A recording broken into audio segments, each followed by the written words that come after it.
All right, now when someone is making up a will, it's not uncommon to set up a trust for young children, relatives, or perhaps relatives with disabilities, or someone who may at some point inherit a large sum of money. And these instruments are called testamentary trusts, and they've also been a vehicle that can provide significant tax benefits. But the taxation rules have changed, and the federal budget has confirmed that some of these tax benefits are gone for good, although there was some clarification. For more on these changes and how they may impact Canadians who've set up or are planning to set up a testamentary trust, we're joined by Ian LeBain, tax and estate planner with TD Wealth, and here to explain all the complicated things to me, which I don't initially understand. Nice to have you back. Thank you, Kim. Thanks for having me. Can you let's just start with testamentary trust. What are some of the more common uses of these? I mean, I named a couple, but I mean, where do you see them used? Well, anytime someone wants to delay distribution of funds, and testamentary trust, it's nothing fancy, it just means a trust as a consequence of death. Right. So it's where money's put aside, and for instance, I had a client recently that was worried about their daughter that was in an unstable marriage, or what the parents thought was an unstable marriage. Right. So instead of, instead of giving it to the daughter outright, they put it in a trust. And she can get the income, and the trustee can manage the money professionally. And then if there's a feeling that things have stabilized, she can get more of it or all of it. According to the trustee, I'm According assuming. to the trustee. Yeah, so it would be any time where you want to have some control into what happens with the money after you pass away. Exactly. And you mentioned disabled beneficiaries. Yeah. And that's an important point, because there's certain provincial programs now, it depends on the province, but some of them are dependent on assets and income. So if you just give the disabled beneficiary the money, even if they're perfectly capable of handling it, then the benefits are cut off. But the trust, if it's designed and drafted properly, the benefits can continue. Interesting. Okay, so that's where testamentary trusts are used in a couple scenarios. Yep. What happened? I mean, there were some new changes to the tax rates. Yeah, see, everybody used to want to do testamentary trust because you could essentially multiply your taxpayer. So everybody knows that you get graduated rates, and not everybody knows that. Well, so with the testamentary trust, planning that, yeah. That's right. But with these trusts, you would get a graduated tax rate, which means what? It's so we have a progressive tax system. So not only the more you make, the more you pay, but the more you make, the higher the rate is that you pay it. Which is most industrialized democracies have that kind of a system, and it's appropriate and proper. But what the trust rules used to say is that you could create whole new taxpayers. So if somebody was in the top tax rate, which is now just over $200,000, you could create a trust, let's say, that has $1 million in it. Let's say that generates $45,000, $50,000. You can imagine that that tax rate is a lot less than if a person invested $1 million themselves and was already in the top rate. So if the person eventually was going to be getting this money, this just allows the trust to generate income at a lower rate than the person who would be taxed at a higher rate. That's right. So the I have to say these things back to you so I understand. So the trust would have its own tax rate, and people used to do trusts even if they didn't really need them for other reasons. So every grandchild would have their own trust. Because you would be multiplying the rates. So that's what the government shut down as of January 1st this year. And so they shut it down in what sense? And they said you can still have trust, and if you want to accumulate the income, it's taxed at whatever the top marginal rate is, which just got raised, and I mean, depending on the province, but it can be over 50%.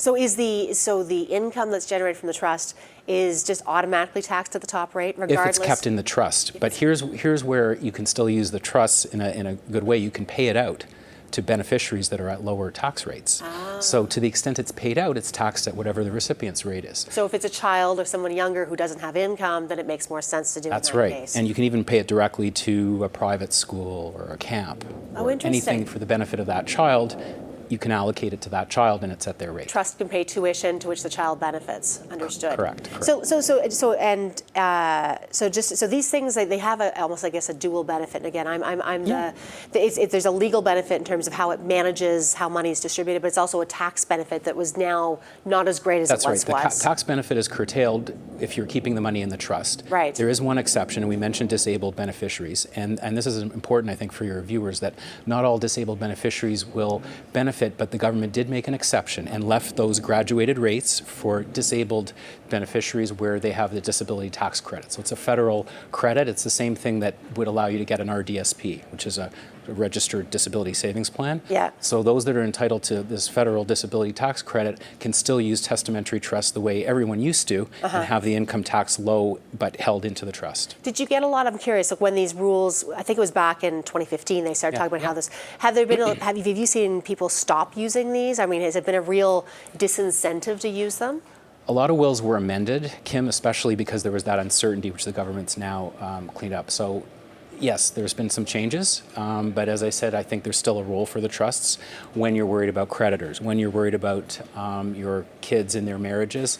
We didn't even talk about the whole second marriages and spousal trusts. Let's talk about that. So when is it useful in that situation? Well, if it's a second marriage and you have children from a first marriage, yeah. and you remarry, and your second spouse, then instead of, if you left all your funds to the second spouse, yes. there'd be a concern that the kids from the first marriage may lose out.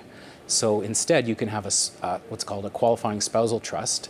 You can get certain tax benefits by putting it into the trust for the spouse, but it's not the spouse's property. So if husband dies leaving everything to their wife, then their wife can make their own will, get married, spend the money, donate it to charity. If it's in a spousal trust, then the wife can get the income and capital if the trustees see fit, but on that spouse's death, it reverts back to the person's estate and their kids from their first marriage. So it protects prior relationship children. And what is the most common use of a testamentary trust? Or I mean, you named a number of very useful scenarios, but where do you see it used the most often? And maybe perhaps where do you think it should be used, where it's not used? You see every scenario. That's why I'm. I think probably where I see it the most is when essentially parents are worried about their kids. Yeah. Now that can be financial disability, maturity. Financial maturity. I had a client, and they just said whenever they gave money, it was gone. Yeah. They bought TVs, they spent it, they traveled, so they were worried about inheriting a large amount. Yeah. So they put it in the trust for the kids. Yeah. So that's probably the most common. As I said, for disabled beneficiary, that's a very important and worthwhile, and it's actually one of the more rewarding things that I do when I help folks plan that. And the cost doing trust, managing the testamentary trust, I mean, how does that work? It's a good question. The costs, because people ask about the costs. If you're setting up a trust outside the will, a separate document, that can cost in the thousands of dollars. But if you're doing a testamentary trust, which essentially springs from the will, it's the cost of doing the will.